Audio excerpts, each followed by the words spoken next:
personal branding consultant, executive career coach, online business strategist. The list is long, and I would be here with his picture on the screen for 15 minutes long, but this guy's going to inspire you to grow your impact and your income online. Professor Nez, welcome to Dealcasters. It's about time. It's about time. I love it. Thank you so much for being here. And you know what? You just inspired me. I think I'm going to change my show to many things. Many things live stream. It conjures up so much. A whole lot of good, bad, ugly, controversy. Controversy is good, right? No, it's really a pleasure to be here, you guys. I'm so excited. You guys are... Everybody, please share this out. Hit that like button. Follow these guys. You know, I said this in a post really quickly. I'll just say this. Please. I did a post on Instagram talking about today's show today, and I have been live streaming content creating for more than I care to even, mention. I mean, a lot of the younger folk might, their jaws might drop. I have seen all the best, and I've come across a lot of amazing content creators. I'm telling you guys, without any shadow of hyperbole, Chris and Jim is it Jim and Chris or Chris and Jim? Doesn't matter. Do you guys care? Okay, good. That's what we call ourselves. I didn't want to upset the rotation.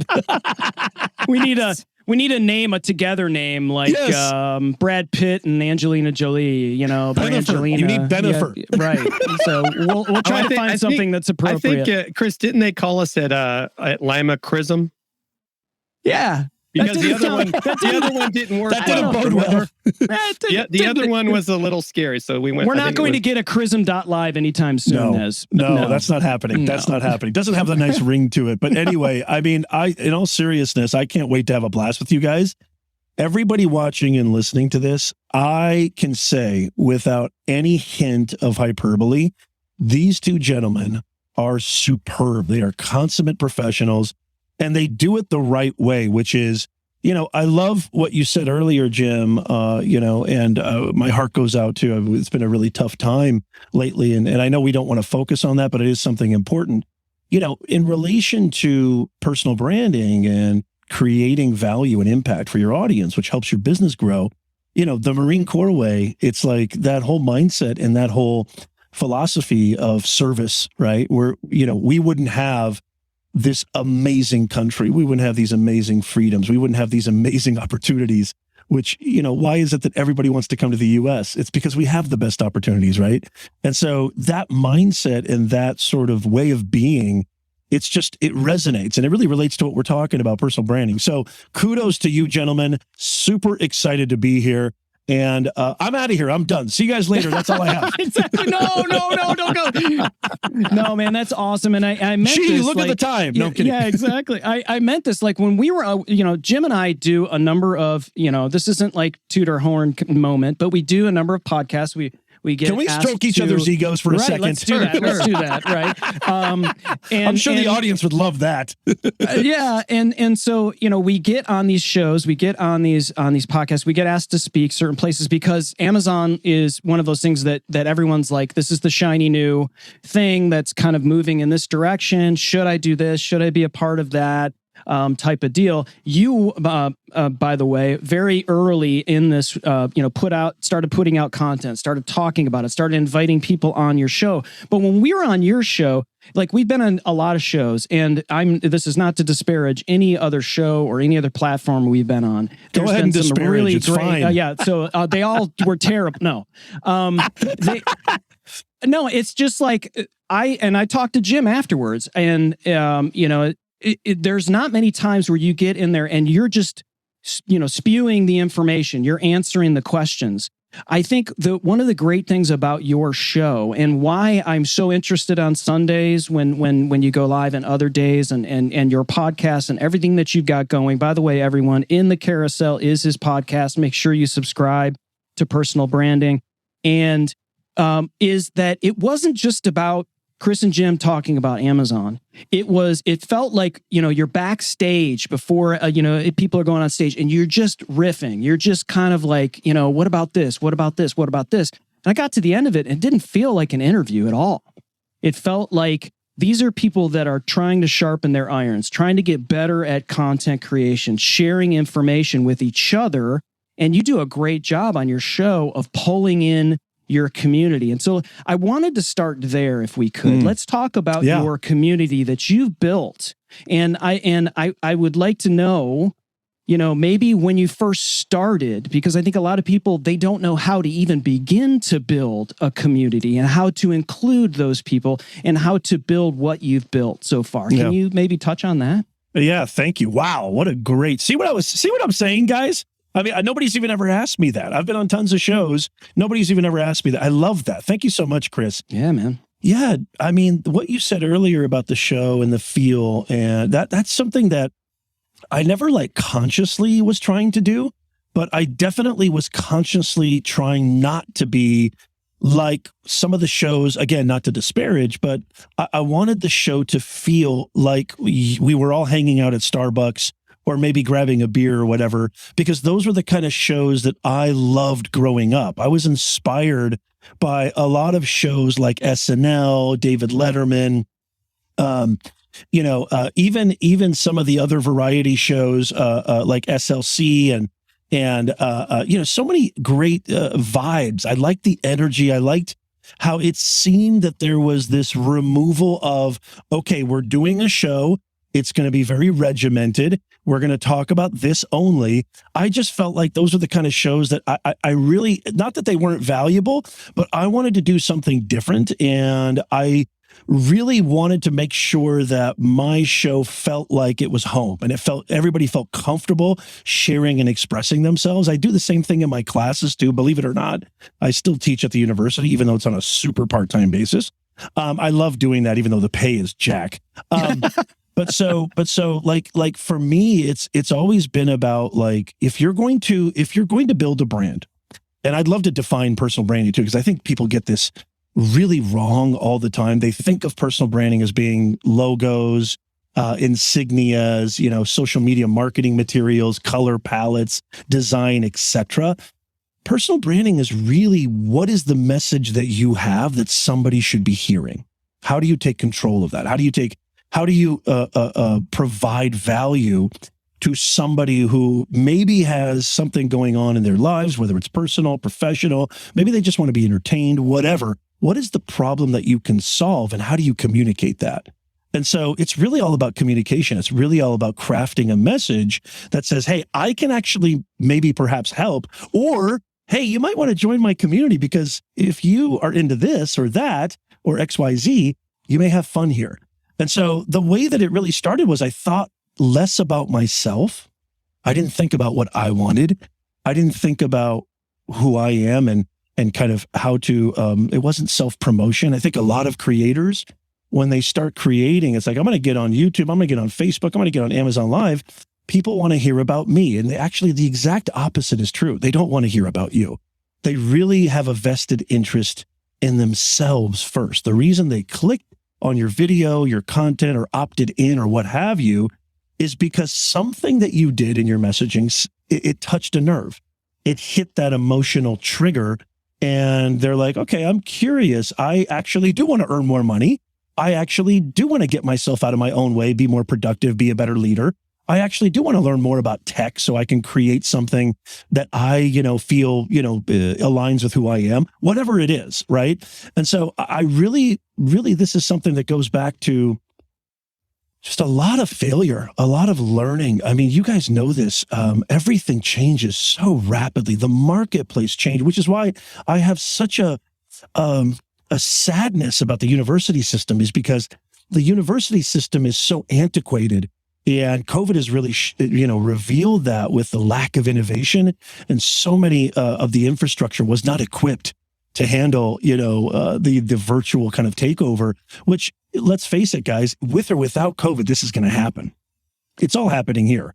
And so really it's about not being afraid of experimenting, thinking always about how can I service. I know Jim, you do too, Chris, understands this vehemently.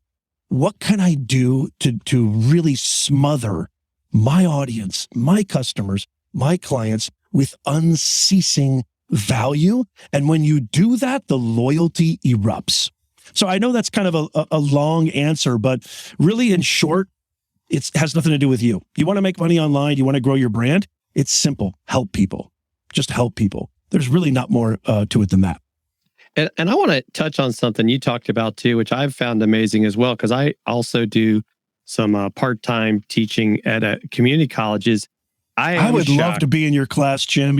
I would love to be in your class, dude. Well, Chris is going to help me teach a class next month on podcasting. I'll send you an invite. Please do. I'm down. But it's crazy how behind they are. You're absolutely right. It's like, why are you charging the same amount for someone to take a class online as in person?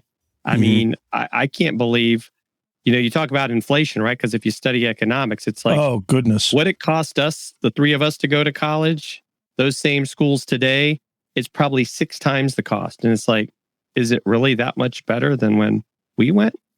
I don't think so. No. Other than they have really nice dorms and, all these really nice services that they upcharge for, because they don't want the kids to suffer any. But it's one of those things that just has always blown my mind. But yeah, I think that's amazing how you looked at it, right? It's like, hey, how can I help people? And I think that's where a lot of content creators fall short. They make it so much about themselves as opposed to serving their community. And I love that. And then they wonder why, Jim, they're not growing. Then they wonder why they're not making money. Then they wonder why, to Chris's point, why am I not gaining, a loyal, thriving community? Community. I mean, if you really define that word community, there's no head figure, there's no leader, or there's no dictator, or so to speak, or somebody who's doing all of the kind of masterminding. It's community. It's all of us together. We're all doing this together. Yeah, there may be some people who kind of take the forefront, but it's really all about, like, what can we do for each other? How can we support each other? How can we help each other? And it's the same thing. It's like, it's not really like supernatural. I mean, if like in personal relationships, I know we've all been in relationships before where, God, every time I'm with this person, they make it all about them. And it's just not, I don't even feel like I exist when I'm around this person. Like, everything's about them. We do whatever they want. We shop wherever they want to shop. We go eat wherever they want to eat. We go to whatever party they want to go to. Every day our activities are revolve around them.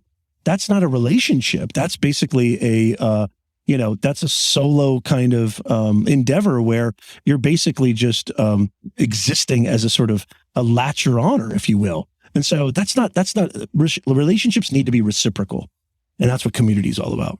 And people change too. People change in those communities. And Nez, I'd love for you to touch on this too, because do you think, and I know you've, in terms of YouTube alone, you've created not only a community, but a fantastic channel. And for those who need to be fed by this gentleman on your screen, his YouTube channel is fantastic. And it covers just a gamut of content creation, which means if you're focused on one thing, which you should initially, like don't try to do all the things at once. And that's one of the things that you talk about. But I think a lot of times, Nez, we see what's on YouTube, and there's a lot of content creators. I talk to Jim all the time about this. There are givers and there are takers. Okay. The givers are the ones who receive, and the takers are the ones who end up leaving. And so if to your point, if you show up to give without that expectation that I'm going to get back, it's going to come across in your content. It's going to build that community. People are going to be like, okay, this person is going to be giving me something. And so they're going to feel the need as a natural human being to give back, hopefully, to that person and build that community. But I think there's a lot that's happening out there. And it's not just YouTube, it's all kinds of, where it's that clickbait of that, hey, look, here's something that you could do that's really easy. Here's how you can make 6 figures in 3 weeks by just doing this. And I can just watch this 11-minute YouTube video. And I could, I will, exactly. And all so, I have to do is buy your course. Oh, okay. Right. And I think and you mentioned it earlier about the effort and the work that you got to go through in order to be successful, and not just successful financially, right? That means that your success is beyond just your finances and your means. Though you can be successful, financially. But do you feel like that has sort of fed this algorithm of people just thinking that they need to be looking for these easy buttons in order to get that, and they don't want to hear about the hard work that it takes in order to be successful? I think that's like human nature, isn't it? Like, I feel like most people always want the easy way out. I remember when I was a kid, I'm sure you guys can relate to this. Every time my dad would tell me, like, if you want that, if you want to be a basketball player, if you want to be an astronaut, if you want to be a whatever, the only way to do it is to work hard. You have to work hard. I was told that all the time when I was a kid. I hated hearing that. I was like, I don't want to do all that. I don't want to work hard. I don't want to. But the truth of the matter is, now I'm saying it to my kids, but the truth of the matter is that, like, I mean, there's all sorts of people who are peddling shortcuts. I see a lot of talented people who do everything to make as much money as they can in the short term, sacrificing the long term, getting what they want now, sacrificing what they could really enjoy and thrive doing later.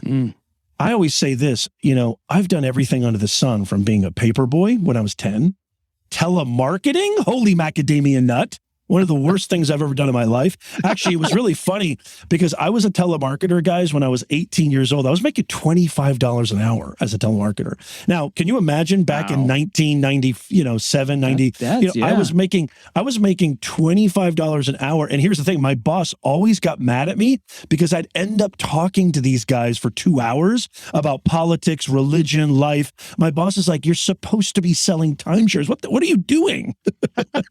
Actually, it was a great learning. It was a great learning era for me because it really taught me how people think and how to navigate communication. But anyway, my point is that I've done everything. I was a bartender, professor. I helped my mom with her leather shoe and handbag business when I was 14. I've done it all. I'm telling you right now, building a brand, having an actual online entity, a business online, YouTube, using these platforms as basically engines for your business. It's the hardest thing I've ever done. I actually tweeted earlier today, guys, that, and I think, Jim, you actually responded to it, that, don't think that being a business owner, entrepreneur is a glamorous life. It's not. It's a beautiful life. But if you think that it's going to happen just, by, posting a couple things here or going on Facebook or YouTube, and boom, magically, you're going to have millions of dollars flow into your bank account, you got another thing coming. I mean, I joke around. I work 24/8. I literally feel like I do, but like it doesn't feel like work to me. And here's the point, coming back around. My dad used to say, you need to work hard. If you can find something that actually electrifies you, I don't want to say do what you love because that's so bumper sticker and everybody says that. But if you can find something that actually just, it's almost like an obsession. And to me, I call it purpose. If purpose is bigger than what you love or what you're passionate about, you'll never work a day in your life. And so my wife always, to this day, guys, get off your computer, get off your phone. And I'm believe me, and there are times where I like to think that I have good balance, but my wife, who's a billion times smarter than me, always checks me. But see, I could do it if I didn't have to sleep, you guys. I'd be doing what we're doing right now, 24/8, and in a literal way. Why? Because it doesn't feel like work. So here's the kicker. Identify, if you want to make money in the creator economy, which is what I really love to inspire people to do, find something that gives you purpose. Find something that electrifies your chest. Find something that you want to do all the time. Like, you can't breathe without doing it. Like, it actually gives you life. Find that. And I promise you, in this economy, there's a way to monetize it.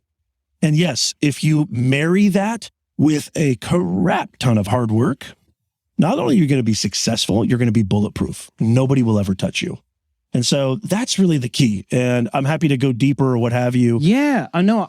I think it's awesome. I think this is the thing, Nez, is like what you say is it rings true to everyone. And what you're saying also has been said by other people, not to, I'm not discounting it, but when are you calling me a repeater? No, not at all. Not at all. But I think I think what people have struggled with here and getting stuck is everyone knows what gets them up and out of bed, right? Everyone goes, I'm either getting out of bed because I have a job and I have to do this, right?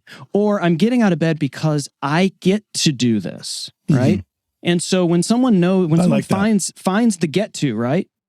Then they can't figure out what to do with the get to in order to wrap that around. And so then they don't understand why it's important to get a coach. Okay, so going back to, if I may really quickly, I love what you just said. Please. Going back to service.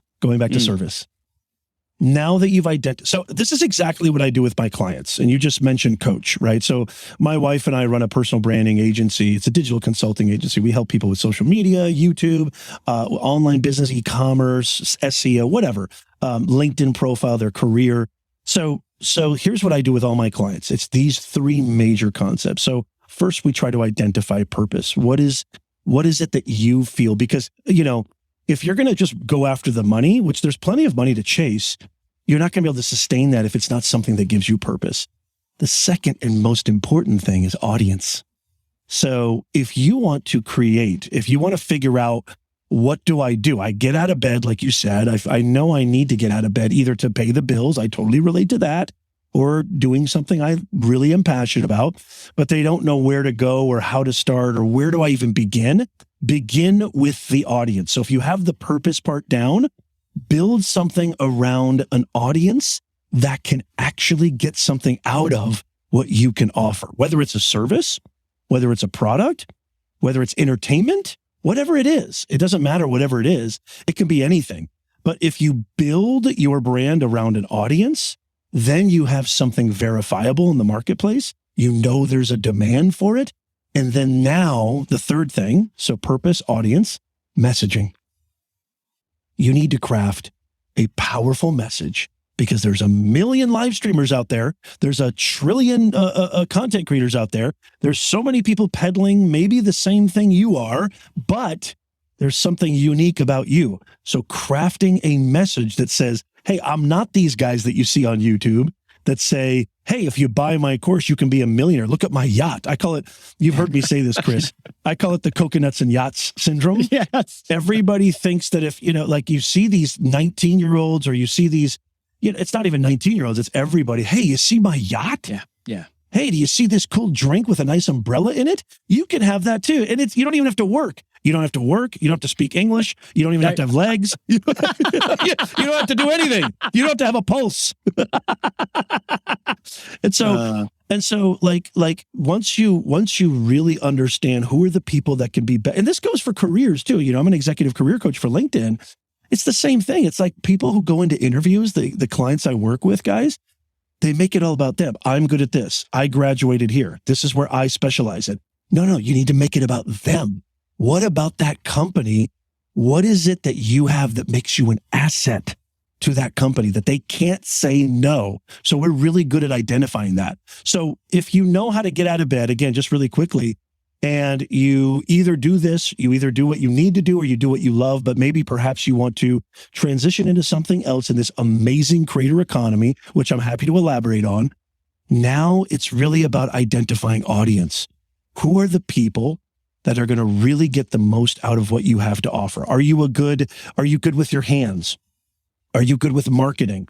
Are you good at investment strategy? Maybe you're good at financials. Are you good at creating, maybe graphic designs? Maybe you're an artist. Whatever it is, find the audience, okay, and create around that audience. Deliver a message that's powerful, personal branding. And if you do that, you work hard at it because it's not going to happen overnight. It's not going to happen in the first 36 months sometimes. You guys know this as well as I do, building a business. Some businesses don't even profit for the first 5-10 years.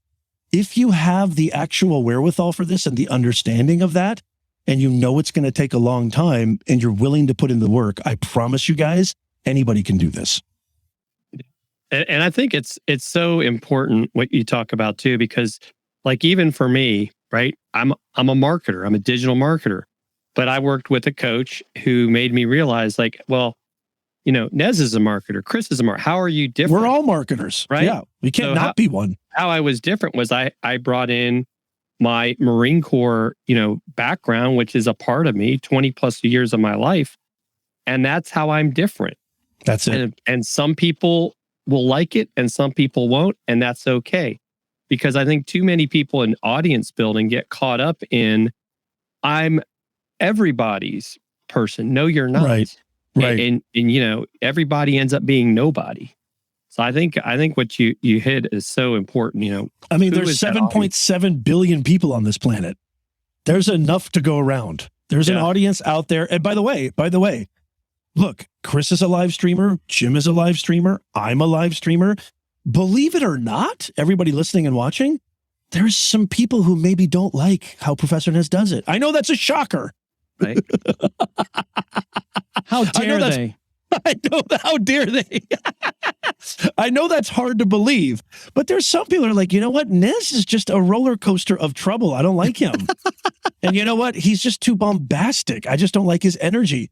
All the power to you. So Jim's vibe, which is different from mine, Jim's vibe and how he delivers and how he executes and how he serves his audience, right? There's enough to go around. And here's the beautiful thing. There's no barriers anymore. There's no geographical barriers. If you have one of these, you can literally reach the world. That's insane to me. I think as people who are Gen Xers and above, we remember what life was like as a marketer in the pre-2000s, pre-iPhone, pre-social media. Mailers, snail mail, going to post offices, creating flyers, talking to people at the newspaper, local and regional, what have you, maybe trying to do radio. I mean, it was a bunch of, are you kidding me? Who reads magazines and newspapers anymore? I mean, everything is on this thing right here that we're doing right here. It's phenomenal. I think people need to understand that, like, if you really have that purpose, audience, message, which, by the way, it wasn't invented by me. This goes back to Aristotle. Something I tell my clients and students all the time. If it's the truth is eternal. The truth is not good. Maybe I'll use this when I graduate. I won't need it now. Maybe I'll use it in 4 years. Or maybe I'll use it on Sunday, but not Tuesday. It doesn't work on Tuesdays. If it's the truth is eternal. Yeah. Purpose, audience, message, it's as old as time itself. Right. And it relates to everything, both professional and your personal life. It's the same thing. It's all communication. Do you think people have trouble, when you're identifying your audience? Yes. Let's equate it to a podcast, because I deal mostly with podcasters. Sure. And, we go through a similar process, but we spend a lot of time on who you're talking to. Yes. Right? Who's your ideal listener? Who's your ideal viewer? Who are you serving? And I think a lot of people have a little trouble sort of not just identifying who that is, because they want to be all things to everyone, to Jim's earlier point. They want to be all things to everyone, but they're afraid to really, really, really hone down and focus on that. And then ask the question, what are their problems? And then when you say to yourself, how can I solve those problems? Then your content flows. Then you're like, this person has this problem. They can't. They have financial issues here. They have this issue here. They've got children that they've got to take care of. They have trouble with whatever those troubles are. Or maybe they just want to be entertained. You're solving a problem just by being an entertainer. 100%. When I come home from work, or when Joe Schmo, we're going back to Joe Schmo now. Sorry. Oh, Professor Joe's back. Professor Joe made I need a caricature. I need like an outfit, a mask, a coffee mug. Professor Joe. Yeah, a coffee mug. Exactly. That's it, Jim. We need to put it on the carousel. Hello, right. Stupid. I should have thought of that. But like when let's just say Joe comes home from work and it's been the worst day at work, and he turns on Seinfeld or he turns on Chris and Jim's show and he laughs. That laughter solves a problem. I had a tough day at work, and you know what? I want to be entertained. There's so much value in that. There's so many people making tons of money just being really good storytellers and entertaining with a kind of a personality-driven brand. So there's also that too, because I don't want to discount. We as marketers and business owners, we tend to only talk in terms of services and products. Right. But like, yeah, totally to your point, Chris. And was there a question in there? I don't know. I don't know. But if there was, you answered it. I think I apologize. I think there was a question in there, and then me in my raucous way just kind of destroyed that. So I apologize. But yeah, if the problem is like I think what you were alluding to, correct me if I'm wrong, was they know who they are and they've identified the pain points, and when they solve that with their content, things flow. And I could not agree more, because again, you're making it about them and not you. Yeah. And so when I click on Professor Nez's video, I'm talking to myself in third person. Yes. I could get, this is what most people do. Hi, I'm Professor Nez. I'm an author. I'm a speaker. I've got a download down there. Hey, you need to sign up for my email list. Make sure you like and subscribe. It's like, wait a minute. Like, I clicked because you told me you were going to talk about maximizing your brand with Professor Nez, but all I'm getting is self-promotion for the first minute, and I'm out of here. And then they come to me and say, Nez, I bought a $6,000 Sony AS7. I bought, the most expensive lights. I bought the most expensive software. What in the world? This guy who's using his phone on TikTok has 6 million followers. He's making $8,900 a day. What am I not doing right? Personal branding has nothing to do with equipment. Personal branding has nothing to do with your website. It does a little bit, but it's really about messaging, reaching deep into who are the people that you can serve. So how do you do that? I want to be, because I like what you said earlier. Everybody says the same thing. I don't want to say the same thing. If I may, really quickly, guys, please. I want to give something tactical. This is how you do this. I say this to my clients. I'm going to give this here to you guys as well. Okay, let's say, let's go back to Joe Schmo. Let's say Joe Schmo is a chef and he has amazing recipes. As a matter of fact, I had a client not that long ago, Frank. Frank, if you're watching, I love you. He comes to my live stream all the time. Meet Chris and Jim virtually, and he's like, Nez, I really enjoy cooking Italian cuisine. And I want to be able to monetize that. I want to be able to, maybe, how do I do that? And I talk about, well, first we need to build awareness, right? You guys know about funnels, top of funnel awareness, et cetera, build that trust. Then we can start creating products, maybe a recipe book, a digital course, what have you, affiliate stuff, right?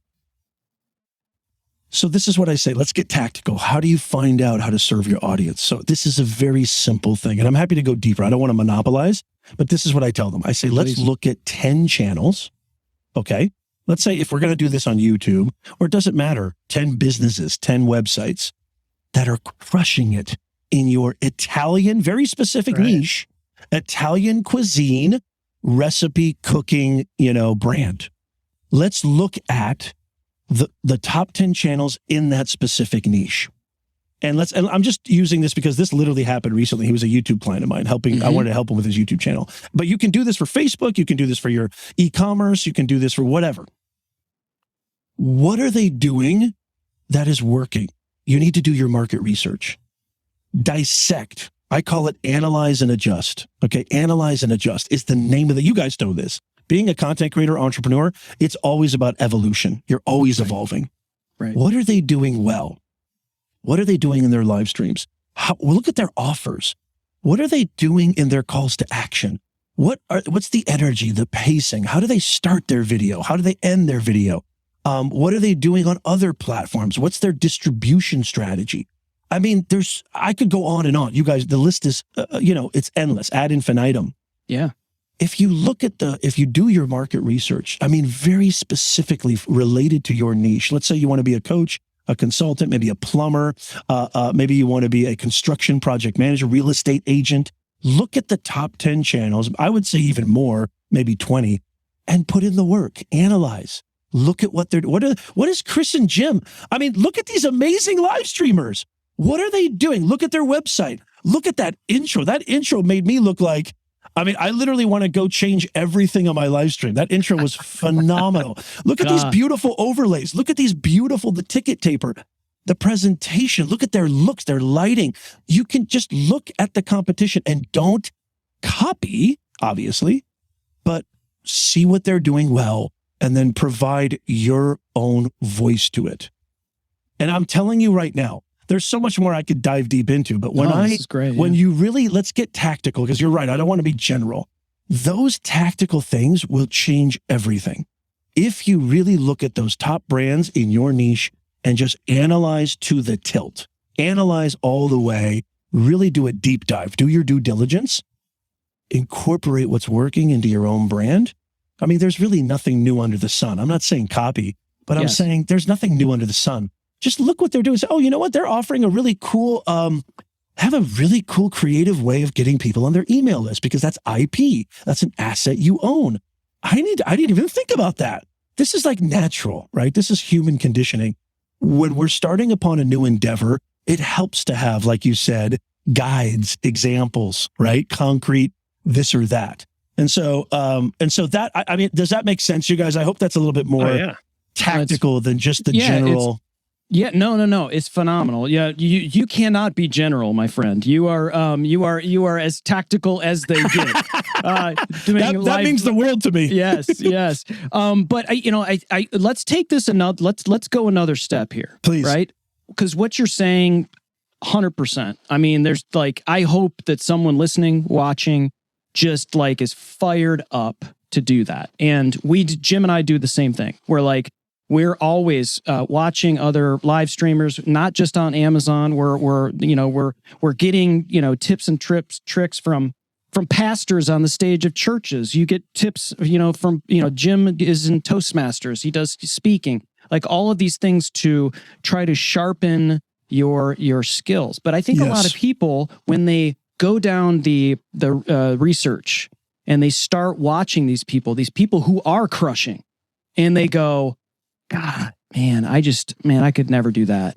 Oh man. And it's that whole comparison thing where they just start going, oh man, I don't know if I could do that, or the classic, well, I'm just not a tech person. Or and Jim and I always say to each other, listen, you can be a tech person. Mm-hmm. You may not be one right now. I'm living proof, by the way. I'm the worst at tech, and yet I'm able to do all this. Just put the work there. It's there. I wasn't a tech person, years ago, but I became, I guess, somewhat of a tech person. But you just have to be intentional to take the time to do it. But when people do the research, like you're talking, and they're analyzing, but then they get stuck, that mind junk. How do you work with someone to get over that?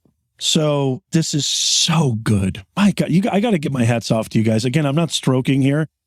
You guys are phenomenal at this. I mean, really, you guys are phenomenal. I've been on a few shows. Let's say that. The questions you guys are asking, I just really appreciate. I just want to say I appreciate it. As somebody who's a fellow content creator and interviewer, I'm being inspired by you guys. I'm learning a lot from you guys. Hit that like button, guys. Share this out. This is amazing, phenomenal stuff. If you're listening on the podcast, subscribe. These guys know how to do it. You know what I if I could just maybe say this in a story, and this is a story I sometimes use with clients. I don't know about you guys, but I can't remember if I talked to you guys or somebody else about this, but I had to recently put on a suit for an event. And much to my dismay, the buttons were a little tighter than I'd hoped. Right. When I say a little, basically the shirt ripped. Anyway, check please. We'll put a shirt in the carousel. Yeah. Please do. So what I'm basically trying to say is Corona belly. Yes. Table 2, Corona belly. The pandemic has done wonders on my figure. Okay. And my plan is to, actually get back in shape, hopefully. Right. And so here's the story I tell clients, when you've been doing good, let's say you've gone to the gym pretty consistently, or you've gone on a hike or a run or whatever. But then there's that one day, which turns into multiple days, where it's like, man, the last thing I want to do, I just got home from work, or, I didn't get much sleep last night. The mental thing starts to jump in, you could do it tomorrow. And then tomorrow turns into next year, right? But if you've ever fought through that, which I know everybody knows what I'm talking about, when you fought through that, no, I'm not going to, even though I really don't want to do this, and I'd much rather sit on the couch and have potato chips and watch the ball game, I'm going to go do this. Correct me if I'm wrong. when you have fought through that mental barrier and you actually did go do that, hike or run and you came back, how amazing did you feel? Oh, you feel amazing. Yeah, absolutely. Not only because you did the exercise, but also because you didn't let this guy get in the way, right? Yeah. And when I say this guy, by the way, I talk a lot about this on my channel because mental health for content creators, business owners is a thing that I really care deeply about. I've seen so many creators burn out. I've seen so many business owners give up when they're inches away from success. Wow. If you can fight through that, because I get it. I was there. Like, my God, a DSLR? A USB pot? What? What? Huh? Like, I was the same way. But if you just fight through this guy, because literally, it's not the equipment, like Chris was saying, it's not the tech, it's the dude inside here. Mm-hmm. And if you really embrace what I'm saying right now, everybody listening and watching, this awesome audience, the Dealcaster audience, you guys are phenomenal. If you really embrace this, it relates to everything. Everything. Your personal life, your business life, your professional life, what have you. And so when that naysayer comes, Professor Nez gives you permission to fire his butt. Just give him the pink slip. Be like, I'm not listening to you. I am not. You actually have power. A lot of people, they take this guy very seriously. I say this all the time, guys. The most liberating day of my life, I was 29 years old, and I've gone through serious anxiety, mental problems, right? Hard to believe, I know. The most liberating day of my life is when I finally discovered I don't have to take this guy seriously. Everybody has one of these guys in their head. Everybody does. The most successful to the abysmally failed. Everybody has this. Don't listen to him. Don't take him seriously. Push through, and I promise you that will make all the difference. If you practice this, it's hard at first, just like anything in life, okay? The more you practice that, it becomes second nature. And the voice that was so loud turns into a murmur, turns into a whisper. And then it literally eventually dissipates. That's how I try to help my clients. That's how I try to help my audience, is to really empower them and hopefully remind them, because we all know this, remind them that they have the power to not listen to this guy. You'll be surprised. This is not woo-woo. This is not a new age, woke, I can't stand that stuff. This is actually practical. It's very pragmatic advice. You have an untapped power in you. What you give attention to, you give power to. So if you give attention to negative people, they have power over you. If you give attention to this guy, it has power over you. You give attention to news, media outlets, what have you, toxicity, it has power over you. There's a lot of things, you guys are my age, so you know this. There's a lot of things you can't control in life. What you have sovereignty over is what you give attention to. God. You can control what you give attention to. And so I really try to go all the way with my clients and my audience. It's not just about, hey, do this on YouTube. If your mindset ain't right, your messaging ain't right. And yes, I'm a professor that said ain't. Well, that's okay, because we're in the South and we just thought it was part of the English language. I love it, man. I love this. I'm a wannabe Southerner. I'm a wannabe Southerner, I swear. All right, California. All right, California. Oh, God. No, it's so true. It's like it will sneak up on you in the back door in the darkest of times when you don't realize how long you've sat in front of something that was doing not just nothing to you, but doing damage to you. And you mentioned earlier about putting down some stuff and going for a hike and going, and it's like, I saw a TED Talk at one point, and they were talking about, that the classic sort of white space, right? You look on a page and you look for the white space, right? Yeah. And he talked about historically, when there was something that would distract you, it was television or it was radio or it was, there was limited sort of, a content being fed at you. And that content at some point kind of cut off. Like they would actually cut off television at 2 a.m., it would actually go to boop, and it would be over. We're not going to broadcast anything, right? Now it never, ever, ever, ever, ever, ever stops. It's constantly. That algorithm and that feed is constant. It will never stop for you. Yes. You have to be intentional and stop it yourself. Yes. And I'm guilty I'm here like saying, I'm not here preaching like I know I'm a know-it-all. This is crept into my life. Yes. Constantly on many fronts. And you just have to cut cords. You mentioned surrounding yourself with people who will support you, that are positive in your journey, and cutting cords on those who aren't. And I think that's a part of it, right? If you've got people that, Jim and I, have this show, and one of the reasons why we feel, we're going to continue doing it, whether or not it's successful financially or whatever, it's because we make each other better every day.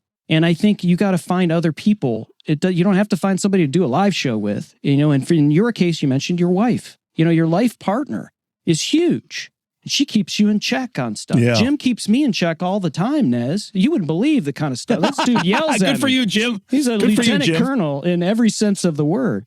But and I think the other thing too is, this is another thing I wanted to touch on, and I know this is a bit of a 90-degree turn here, is that you and I and Jim and we found each other in this. In the screen world, you're across the United States.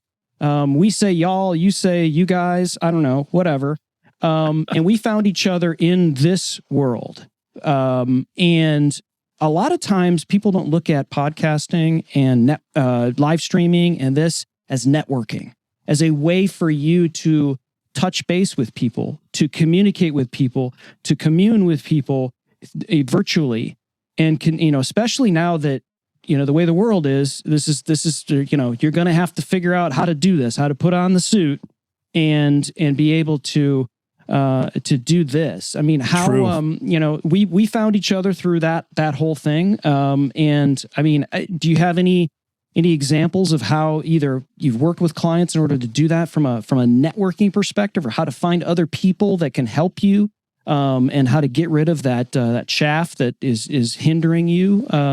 Any thoughts on that? Yeah, no, I love that. What's so funny is I was looking at you on Amazon Live and there was a little delay. I just came back to our, and I was like, whoa, that's so interesting. Like Chris is miming right now. It was awesome. Yeah, exactly. That's such a good one, man. That's such a good one, because I can't tell you, and here, perfect example, reached out to my network. You guys tap into your network, and you don't need to see them in person. You don't need to, I'll tell you it's something tactical in a second, but tapping into your network has been a ever fruitful resource for me. Case in point, I've got a meeting today at 1 p.m. Pacific time. That's, what is that? Let me do the math. Is that 3 p.m. Eastern time? 4 p.m.? 4. Hello. I'm a communications professor, not a math professor. Okay. Right. And so I need to take my socks off to do basic math. Anyway, I tapped into this awesome fellow content creator, and I said, you know what, man? I know you have a connection to this company. I really think this would be a cool fit for me too, and I really dig what they're doing. Do you happen by any chance to have any like a contact info or anything like that? Sometimes it's intimidating. Sometimes you don't want to do that. You kind of feel bad, like, oh, great. It's like, you're putting undue burden or pressure on somebody who's, we're all busy too. And it's a little bit, I think a lot of people feel apprehensive tapping into their network. This guy was more than happy to help. He was more than happy to go above and beyond. Not only did he say, of course, but he actually set up the meeting for me as a mediary. He could have just given me the email contact, but he actually was like, Nez, I'll take care of you, brother. Here is the person you need to speak to. On top of that, I'm going to give him a call on your behalf. I was like, dude, you don't have to do that. I was simply looking for an email. So, you don't, I mean, this is the world now. The world now is virtual.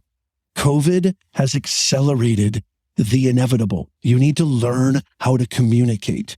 It's the same thing as in person. You don't just go, hey, I've got something you need, to somebody you just meet at Starbucks, right?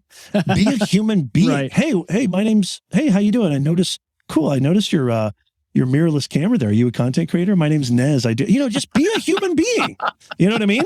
It's not, this isn't rocket science, guys. Right. And so just be I hate to say authentic, but yeah, just be real and have a conversation, and don't expect anything from anybody, but be open. Okay. And here's another thing. I want to give something tactical. If you're looking to connect with people, if you're looking for people to add to your network or what have you, or you want to tap into your network, or you want to, in my case, what happened with this awesome creator was I've got a meeting today with a really cool company for potential sponsorship. The best place to go for things like that are two places I like to go. Maybe you guys have something different, but I like to go to LinkedIn. And I will literally look at my network, see because you can see mutual connections on LinkedIn. Right. So if you go to a company, let's just say the company is StreamYard or Amazon or what have you, you can see mutual connections. And if you see titles that are congruent, say, hey, Jennifer, I noticed that you know Rick over at Oracle or over at Apple or what have you. I was just curious because I'm, thinking about maybe partnering with them, or I was actually had a project in mind I'd like to do with them. And is there any chance I could just talk and just see what happens? Here's the worst that could happen. The worst that could happen is they say, no, I can't do anything. But look at the upside. The upside is it could change your life. I mean, I'm not even joking. It could literally change your life. This meeting that I have in an hour and a half, with all intents and purposes, this meeting could be huge for me in our company. So, and this all came from me going to my second favorite place, which is Twitter. I don't know if you guys use a lot of Twitter. I think, Jim, I see you a lot on Twitter. Chris, I don't know if you're on Twitter a lot. Well, I don't have as many followers as Kim Kardashian, so I'm. Are you sure about that? Well, maybe something is today. Not right. Yeah, after today, I think. Last you checked. But Jim does. But you're close. So, yeah, I know Jim does. Jim has more followers than anybody. Right. I'm working on it. How could you not follow the Marine Corps of marketing? I mean, that's insane to me. But I like going on Twitter too. And I like just tagging people or just going in the DMs and just saying, hey, you know what I noticed? Again, just be real, be upfront. I'm actually thinking about doing a dedicated video about this on my channel because, correct me if I'm wrong, guys, but do you just get spamified on LinkedIn all the time? Yes. Yeah. Yes. Yeah. All the time. In mail, big time. Yeah. If I had the time, I would love to coach every spam I get, but I can't. So what I'm thinking about doing is just doing a dedicated video. This is how you connect with people on LinkedIn. This is how you DM people on LinkedIn. Because you telling me, how many times have you gotten this? I just want to expand my network. And you seem like the right person. And then it's like, if you actually fall for that, what's the next message? Hey, here's a program I think you'd be interested in. We help people get clients. It's like, dude, just tell me up front. Just be like, look, I run a business. I notice you're a coach. Are you in need of clients? If so, book a 5-minute meeting with me. That's what I do. And so again, it's just be real, be human, tap into your network. I know that was kind of a long answer, but I hope that helped. No, I love the 5-minute meeting concept, right? Actually, it's going to be longer than 5 minutes too. And you know that, Chris, it's going to be longer than 5, but when you say shorter. 5, yeah, exactly. It's like, this is over. You know what I say? You know what I say, Chris? Just really quickly. What? I always say, do you have time for a 6-minute virtual coffee? Oh, that's very specific. I say 6 minutes because they're like, he didn't say 5, he didn't say 10. Right. I like that he's attentive to detail. And 6 minutes is kind of weird. It kind of leaves an impression. And then virtual coffee is like, oh, okay, cool. Like he wants to, it's legit. Yeah, it's like it's more than 5. But if you said 4, people are like, well, this guy can't even give me 5 minutes. Right? Exactly. And I'm telling you right now, I have never had a 6-minute virtual coffee in my life. Right. They have all gone to 20 minutes, 30 minutes. Right. It's ridiculous. So yeah. It's all about perception. It's about psychology. Yeah. Well, it is. It's a great. Yeah. I mean, the fact that you would say 6 is people like, he really put a lot of thought into that. Yeah. To make it 6. Right. Yeah. It's like you can steal that, Jim. Yes. Yeah. Yes. I'm going to change. I'm going to set up a 7 minute. 7 minute. Right. It's lucky. 7 is lucky. So 7 is lucky. Yeah. We've got lots of comments here on Amazon. Is it Seti who has said, never let the tech hold you back. So much information is out there. And if you want to learn, the info is there. Break that box. Don't let the box confine you or hold you back. That's good stuff. Very good. Seti's great. Yeah, that's better than I could have put it, Seti. So we appreciate you. And Joe Dexter, forward Joe down the Dexter field. in the house. Joe Dexter Media. Yeah, forward down the field, a fellow Lions fan has been chiming in as well. Jeff C is in the house as well. It looks like Jeff C wanted to see Professor what you had in your carousel. See, this goes back to when you were talking about looking and doing market research and figuring out what other people were doing. This is what Jeff C is doing, and so like we got on his show and we were in. If you've seen Social Media News Live, by the way, if you haven't, fantastic show he and Grace Duffy do from Restream, and cool. He does, his show has this moving graphics and there's just really pro. It's like you're watching a pro news show. And he actually said to us that he watched our show in order to see what we were doing. And like, it doesn't look like he really did. I'm like, well, you may have looked at our show, but what you did is you took it from here to here. Right. And so, I mean, it sort of speaks to the example that you're talking about is, create your own thing. And sometimes it's not about creating something that doesn't exist. Like find some things and cobble together, or use influence to, these influences to cobble something together that you can own. And that creates your brand, not necessarily a color code or a logo, but what you're talking is about building authority along with that brand. And man, this is going after it. You have to go after it. Like you need to ask 100 brands. I'm telling you right now, there's so much money to be made. And I'm not trying to focus this on money, but if you have kids and a mortgage and a wife who likes really nice things like I do, money's important. and so I'm telling you guys right now, you have to go after it. Even if you have 1,000 subscribers, even if you have 5 subscribers, 5 million subscribers, don't do what I tell my clients. Don't do this. Don't spray and pray. Meaning, don't just send out your media kit, your resume, or what have you, and just sit back and hope they'll all just come pouring in. People are super busy. If you want to make money in the creator economy, you need to go after it. You have to ask. You're going to get 99 no's, but that one yes will fill your bill of sales or fill your revenue cycle for the entire year. So you got to go after it. That's really, really important. The fortune is in the follow-up. Follow up with people. People are busy. Just because they ghosted you, just because they didn't call you back, doesn't mean they're not interested. I wish somebody would have told me this when I was 28, 25, just starting out.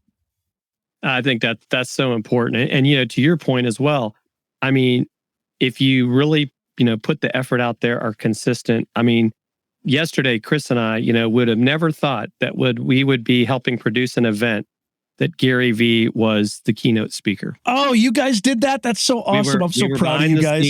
And, a few months ago, it was Seth Godin. Congratulations. And it's because we put ourselves out there. It's like you can't just sit there and hold back. And I love what you're saying about what people need to do. I mean, because that's the whole thing. In this creator economy, the people that are going to succeed they got to be willing to put forth the effort. It's not just going to happen. And I wish they taught this at the universities. I wish they taught this. Yeah. They teach you how to have a piece of paper. They teach you how to pass a test. But the real stuff that matters for you to be successful in life, it's just far and few in between. I love the way you said that, Jim, because it's so true. Being a Marine, that, look, if you just sat around and rested on your laurels, nothing would get done, Yep. Yeah, they should teach you how to create YouTube channels. How to create a podcast, how to live stream, how to create a great presence online.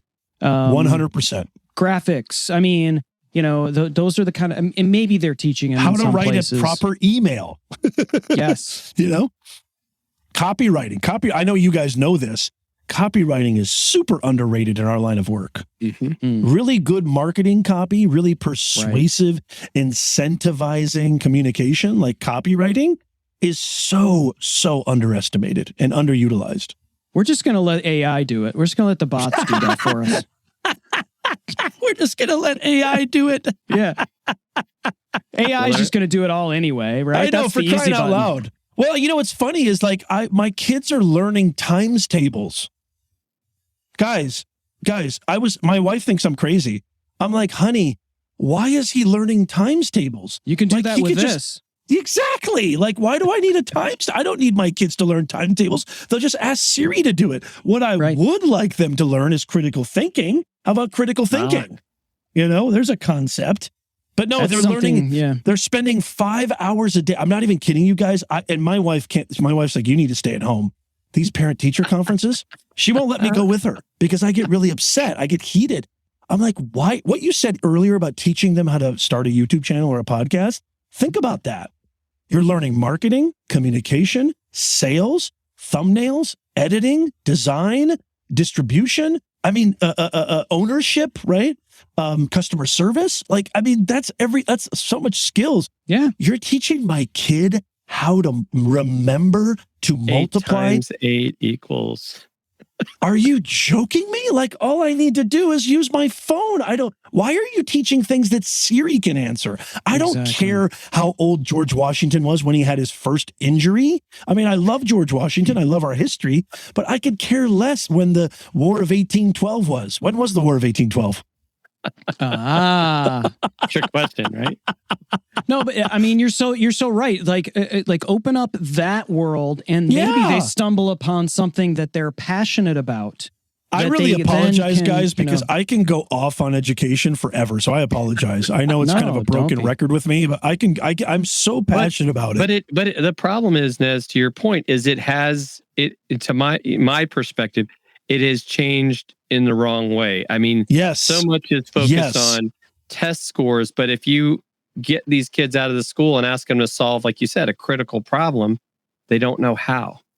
We need, that I think is the problem. It's all about, multiple choice tests. It's not about like how to get good at taking tests. Like, who cares about that, right? Right. Rote memorization. Rote memorization. That's it. That's it exactly. I love that. And again, I don't want to harp on education, but I eat, sleep, and breathe in that world for 2 decades. Mm-hmm. And I still I've got a class coming up on Monday that I'm going to be teaching. It's a part-time business communication course. I still teach there because I love working with young people. I have my businesses to run. It's not about money for me, but I actually love being around, younger people because it just thrills me. I love doing it. Gosh, it's too far and few in between. There's a lot of great instructors out there and professors, but it's too far and too few in between. And the universities don't encourage innovation. They want you to teach the status quo because, guys, I'm going to break it to you first on Dealcasters. The university system is for profit. It's not nonprofit. It's for, even if they were nonprofit, they're not for loss, right? So think about that. Students are customers. They're not, really be open about that. Yeah, we had, really quickly, we had a guest on a number of months ago, Dr. I. Addison Sang and Julia I know McCoy. Dr. I, A Classroom Without Walls. Yeah. Love it. Yes. Love and it. they She's wrote a terrific. book called Save the Degree, Skip the Tuition. Do I have that right? Yes. Skip the degree, save the tuition. Skip the degree, save the tuition. So smart. And that's really smart. what that's about, right? Is to say, listen, sometimes you don't need to go through and get, the 14 acronyms listed after your name with commas. In order to be successful. And sometimes you have to. We understand that's unfortunately a part of doctors. We want surgeons and doctors to be equipped with knowledge. Right. But when it comes to business specific, because you guys are busy, you guys are multifaceted, highly, highly profound entrepreneurs in your own right. You don't need to take a class from some professor who's teaching PowerPoint. I mean, what's crazy? Think about it. Yeah. I started doing digital marketing full-time 5 years ago. I didn't take any classes. I went to, as Chris calls it, YouTube University, or going back to or Apple Podcast University. Or looking on 100%. Facebook, like, what are other people doing? Oh, okay, let me see how I replicate that. What's the University of Google and YouTube is the best university on the planet. Yep. Because you know what? It's actually based on something that the university does not hold the professors accountable. Think about it, guys. If you're not actually giving quality content, what happens to your podcast and YouTube channel? Disappears. If you actually suck as a professor, you don't have to worry about a thing because you're tenured. Right. Ooh. I mean, the only way you're going to get fired as a tenured professor is if you do something really, really out of bounds, right? Like something very, very criminal in nature. other than that, you can rest. You don't have to innovate. You don't have to try to grow. You don't have to try to be good. Like you and I as content creators, we're graded on our merit every single second of the day. And if we stink, we're not going to get views. We're not going to get clients. We're not going to get customers. That's how it should be. That's what, a lot of people call it the meritocracy. That's how it should be, Absolutely. It makes things better. I mean, it's like, it makes things better. I love the way you said that. We get, Jim and I get a little flack for evangelizing for this platform that we're on Amazon. And, because it's, I love that you guys inspired me. Yeah, these other content creators, they were like, well, what are you doing? Like, why are you trying to tell more people about this? It's creating more competition. It's like, do you realize that this is like so massive and that we can make this better together? That means we need to be better, right? And so we can be better and rise those ships, when that tide comes The rising tide lifts all ships. That's exactly what I was just going to say. You stole the words right out of my mouth. The rising tide lifts all ships. It's so funny. You know what you just said right there, Chris? I found such a paradoxical thing. And I know we're probably running out of time here. Yeah. But I found such an irony when I've been there. I've been like, ooh, those are my secrets. I don't want to share those. I've been there. I'm not immune to that. I'm a human being. And sometimes we value our IP, our intellectual property, a little too much. You know what's funny is the more that I give away, the more money I make. And when I say, again, I'm not making this about money, but money is a metric for value, right? For how we're doing, because the better you are, the more quality content, you can earn more money, right? Let's just stop beating around the bush. But what's funny is the more I give away, the more I'm less, covenant, with my skills or my wherewithal, my knowledge about the creator economy. It always comes back. It always comes back. So I love that you're evangelizing this platform, because I'll be honest with you, when I talk to Ross, when I talk to Chris Giles, when I talk to Monty Weaver, they always came back to, well, have you talked to Jim and Chris yet? And I was like, bucket list. Well, and it's funny too, what you talked about. I have a friend, Brian Kennedy, and he taught me this several years ago, or just the perspective. He's like, the first action of giving, when you put your hand out, is also the first act of receiving. And so I've always thought that's powerful, right? When you give, things will happen. If you're always trying to take, Chris and I talk about this all the time. We don't have time for the takers in the world. We have sometimes the same issues as you, Nez, and that we, it's like there are things we know that we think are our IP, but at the same perspective, we want to help other people. So it's, figuring out how to, I guess, draw that line so you don't give it all away, but give enough to help others succeed, because, then more people will want to, be a part of that community. I mean, and Monty was on here. I don't know if he still is, but, they've created an amazing Facebook community of Amazon creators. And I think they just hit 1,000. So congratulations. Awesome. Monty. Congratulations. Chris and Melody.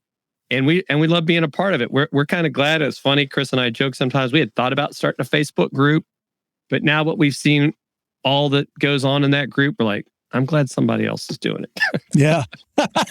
Yeah. It's hard, isn't it? It's not easy. Well, what you just said right there, it's like human nature. Sorry, Chris, really quickly. It's like human nature. Like when somebody, like I had a mechanic once that he was like, you know what, I'll take care of your timing belt. Just, next time you come down here, just maybe refer us or something like that. Yep. And my wife was shocked at how far I went to bat for this person. And it's something happens when somebody does you a solid. If you're a good human being, and I like to think that 90% of people on earth, maybe 95, are really good people. There are those few that, whatever. Man, when somebody does you a solid, you feel like obligated to do something in return. Right. When Chris and Jim invited me on their show, and when Chris and Jim, came onto my live stream, and they shared vast amounts of knowledge about this beautiful platform that nobody really knows about. Every molecule in me was like, I'm going to share on Instagram. I'm going to share on Twitter. I'm going to share. And I know you guys saw the posts. Oh, yeah. I'm going to share on my podcast. I'm going to share, because it wasn't like, it wasn't like, I wouldn't have done that. I don't always do that, to be honest with you. I do it a lot, just to be transparent.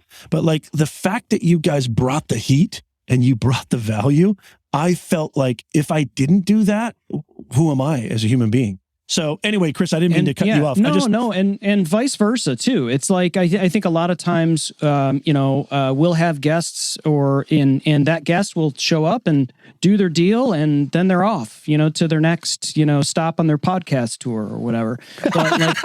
But hey, I want to go on a podcast tour, right? Exactly. But where's my podcast tour? When we're on your show. And afterwards, and you saw this, we take the content that we did on your show, and then this content, and we put that into the flywheel, man. Yes. And we're gonna, anything that we said on that show, we're gonna drive back to your show. Yes. And that's the way it should work. It's like, let's help each other through this, Again, it's such an honor to know you guys. I want to say this live. I want to say it as it's recorded. I was planning on saying this when we're offline, and I think I've said this a couple of times. It's an honor to know you guys, and it's been a long time coming. Nice, me and Jim were talking about this, Chris. Like I've been so aware of. Jim was on earlier, on one of the streams we were talking about, and on my before you guys officially came on, and we were talking about this. This is like, man, I've known about you for a while. Like it's like we all kind of know what's going on in our space. Sure. We're not maybe so super involved, but we kind of have, we understand presence, and we understand, oh, they're doing this. That's kind of cool. Or, oh, I see that. I see you. Long time coming. And I want to say this for the record. I'm honored to be here. I could talk to you guys if I didn't have a meeting to run to. I could talk to you guys for 7 hours. I'm sure you guys got stuff to do too, but it really, truly is a pleasure, man. I really mean that. Well, and Likewise, I appreciate that because, and this may sound funny, but, you talk about imposter syndrome. So for someone like me, seeing how big of a following you have, it's like, is this guy, would he talk to me? Who am I to be talked to? So for those of you out there that give me a break, it happens to all of us, right? Where we think that you're not good enough or you're not ready for that. So I definitely appreciate that, Nez, coming from you. Cause you've got it's great stuff. I love how you do your, ask me hopefully anything. more things to come, man. Yeah. Hopefully a lot more things to come. Seriously. Absolutely. The start of something great. Yep. Are you going to go to social media marketing world in March? Are you thinking about it? Or? You know what? I am planned. I'm supposed to be a speaker at the People of Video conference in October. Thankfully, I was very honored that Dan asked me to come speak. It's in Albany, New York. Yep. And, I'm just kind of, I'm so excited. Like I want to speak there, and with all intents and purposes, it seems like that's going to be okay, but I am not impervious to what's going on. And I'm just kind of right now, because I've got kids and I've got parents that are in their 80s. And so I'm just kind of playing it sort of by ear. It's so funny because I know you guys know who Dee Nimmin is. Yeah. I had Dee Nimmin on this show 3-4 weeks ago, maybe a month ago. And he was like, I'll see you all in 2022. Yeah. He's like, if you can't get it right by 2022, you're all done in my book. And so there was a part of me that was like, gosh, he's joking, but it's not a bad philosophy actually. Because, everything that's going on and everything that's happening, it just gives a little pause, and so I'm hoping I've actually never been at Social Media Marketing World. Funny enough, I've always had something going on, unfortunately, and I've not been able to attend. But I'd if you're going to be there, Jim, and Chris, you're going to be there. I'm trying to talk him into it. I'm trying to talk him into it. Yeah. I hear it's one of the best conferences to go, period. It definitely is a great place to meet people, but I will tell you, the conference that we were at 2 weeks ago in Lima, that was... Oh, you went to Lima in Ohio? Yes. Yep. Yeah. Oh, nice. Jessica what was that Phillips. like? It was great. Awesome. She's really great, Jessica Phillips. She's fantastic. I already got my tickets for next year, so... That's great. They're on sale now, Nez, if you want to go. If you can figure out how to get to Lima. If I can figure out how to get there. Yeah. All right, I'll Nez, swim there. Can I swim there? Into Lima? That would be a long river. That'd be a long river. Well, I do need to lose my Corona belly. That'll do it. That'll absolutely do it. This has been phenomenal, and we appreciate it, Nez. And you've taken up so much of your valuable time. Good luck on your meeting today. Thank you. For sure. Thank you. For those of you who are have stuck around this whole time, I know there's a lot of you out there because this is just, Professor Nez dropping them knowledge boulders and like down the hill there, and everybody catching them. Good thing they're not pebbles. But we'll be back on Tuesday. We've got a guest on Tuesday, and that will be Daryl Stinson, who has a phenomenal story, TEDx speaker, as well as a former Division I football player who's now dedicated his life to working with athletes after sports. Is a phenomenal story, suicide survivor and author, and we're excited to have Daryl. I'm going to check that out. When's that again, Chris? That's Tuesday. Yeah, I'm going to be there for that. Count me in. That sounds great. All right, everybody. Thanks for sticking around. Nez, you're awesome. And then to everyone else, as always, don't fear the gear. Thanks for listening to Dealcasters. Congratulations. You've taken another step forward in your content creation journey. Please don't forget to hit the subscribe or follow button here in your favorite podcast player so you can be reminded every time we drop an episode. We love hearing from our listeners and viewers. And if you're wanting to watch our shows live on Amazon, feel free to follow Dealcasters Live as well at dealcasters.live. Follow us on Twitter or subscribe to our YouTube channel, where we also included added content that you cannot find anywhere else. If you have questions about this episode or have something you want us to review, you can also email us at dealcasters@dealcasters.live. Thanks again for listening, and you know the deal. Don't fear the gear.